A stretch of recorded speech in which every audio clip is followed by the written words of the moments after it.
How can I install CapCut Pro application in my iPhone or in my iOS device just within some seconds? Hey guys, welcome back to the channel again. So let's start this video without any further delay. To do this thing, what you have to do is simply, firstly, I will tell you and I will let you understand that what give you a CapCut Pro and what are the benefits for this CapCut Pro here.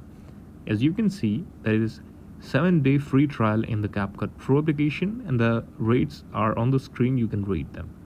You will get a lot of templates, fonts, audio, transition, AI features, image editing, color grading, scheduler, brand kit, captions, storage, platform support, and download quality too.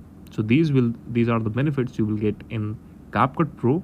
And now firstly just let you know that how can you simply install CapCut Pro application on your device. For this, simply open your App Store here and search for CapCut Video Editor, and you will see that here there's CapCut Video Editor. And after that, you simply have to go to the CapCut application and then simply click on CapCut Pro in application itself, because there is no other option to download CapCut Pro. You simply have to download the normal CapCut application on your iPhone from the App Store, and then you can simply click on CapCut Pro and then subscribe the Pro subscription from the application itself. This is the video. Thank you so much for watching it.